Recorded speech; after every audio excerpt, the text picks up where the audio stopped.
আপনি আপনার গার্লফ্রেন্ডকে কতটুকু ট্রাস্ট করেন? তো আমি ওর চোখ বন্ধ করে বিলিভ করি, আমি অনেক ভালোবাসি। তাহলে আপনি একটা কাজ করেন, আপনাকে একটা ডেয়ার দেয়, পূরণ করতে পারবেন? ওকে, নো প্রবলেম। আপনার গার্লফ্রেন্ডের নাম্বারটা একটু আমাকে দেন, আমি একটা কল করি, দেখি আমি তাকে ইমপ্রেস করতে পারি কিনা। তো আমি তাকে কল করে যদি ইমপ্রেস করতে পারি তাহলে আপনি আমাকে এক কাপ চা খাওয়াবেন, আর যদি আমি ইমপ্রেস করতে না পারি তাহলে আমি আপনাকে একটা বিড়ি খাওয়াবো ভাই। সরি ভাই, আমি তো স্মোক করি না। আচ্ছা তাহলে আমি আপনাকে চা খাওয়াবো। ওকে। আপনি হচ্ছে গিয়ে কিছু হিন্টস দেন আপনার গার্লফ্রেন্ড সম্পর্কে, যাতে করে আমি একটু তাকে ইমপ্রেস করতে পারি। আমার গার্লফ্রেন্ডের নাম সাদিয়া, ওর বাসা ফরিদপুরে। ওর ফেসবুক আইডির নাম? সাদিয়া আফরিন। ওকে, নাম্বার। হ্যালো, আসসালামু আলাইকুম। ওয়ালাইকুম আসসালাম। কে আপনি? সাদিয়া বলছেন? জি। আমাকে আপনি চিনবেন না? আমি আর কি আপনাকে অনেকদিন ধরে ফেসবুকে ফলো করি। তো কেন কল করেছেন? আপনার পরিচয় কি? অ্যাকচুয়ালি আমার নাম হচ্ছে মাহিন। তো আপনি আমাকে চিনবেন না, পরিচয় দিয়েও লাভ নেই। মানে আপনাকে তো আমি অনেকদিন ধরে ফলো করি। আপনি দেখতে যেরকম সুন্দর, আজকে কল করার পর মনে হলো আপনার ভয়েসটাও এরকম সুন্দর। মানে আপনি সব দিক দিয়ে পারফেক্ট। মানে একটা মানুষ এত সুন্দর কিভাবে হয়, মানে আমি আর কি কল্পনা করে পারতেছি না। ধন্যবাদ আপনাকে। আর কিছু বললেন?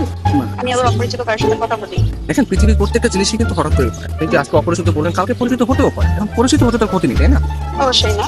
আপনার কথা আমি ক্লিয়ারলি শুনতে পাই না, আবার একটু বলবেন? অবশ্যই না, পরিচয় হওয়াই যায়। আপনার কথা আমি তবে এখন আপনার শুনি। পরিচয়টা কি সেটা বলবেন? আপনি শুনতে পাচ্ছেন না? হ্যাঁ, এখন শুনতে পাচ্ছি। মানে আপনার কথা শুধু আমার কানে না, আমার মনেও পৌঁছে যাচ্ছে। আপনি বলেন। আপনি অনেক ভালো চরিত্র করতে পারেন। না, আমি কোনো ফ্লার্ট করতেছি না, আমি আসলে সত্যি সত্যি মানে সত্যি কথাই বলতেছি। এটা আমি আমার মন থেকে বলতেছি। ধন্যবাদ। আপনি কোথায় থাকেন? আসলে ছোটবেলা থেকে আমি অনেক জায়গায় থেকেছি, কখনো ঢাকা, কখনো খুলনা, যশোর, মাদারীপুর। বাট এগুলো সবকিছু না টেম্পোরারি ছিল। আমি এখন বর্তমানে পার্মানেন্ট ভাবে নতুন একটা জায়গায় থাকতে যাচ্ছি।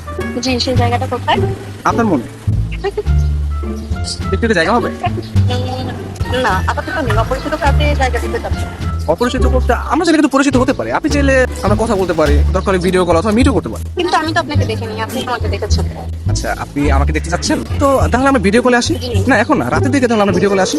আচ্ছা, আপনি তখন আমাকে হোয়াটসঅ্যাপে আপনার ছবি সেন্ড করুন, আমি দেখতে চাচ্ছি। ও আচ্ছা, যদি মনে হয় যে না কথা বলা যায় বা ভালো লাগে তাহলে আমি আপনার সাথে কন্টিনিউ করবো, সমস্যা নেই। আমি তাহলে আপনাকে ফটো দিচ্ছি। তো আপনি কোন ধরনের ফটো দেখতে যাচ্ছেন? আপনার কিছু ওয়াও টাইপের ছবি দিন, যেগুলো দেখে আমার ভালো লাগবে। আচ্ছা ঠিক আছে, আমি আপনাকে কিছু আমার ছোট ছোট পিক পাঠিয়ে দিচ্ছি। তার বাচ্চা সুন্দর সুন্দর কেন হঠাৎ পিক দিয়ে দিই? হ্যাঁ, আমি কে? আমি তুষার। আমি ফোন দিলে তুমি আর ভাই আছে, তোমার এই ব্যস্ততা আর তুমি এখন কি করতেছো? আমি ঢাকায় থাকি জন্য তুমি এইভাবে তুমি আমার সাথে 2 নম্বর করলা।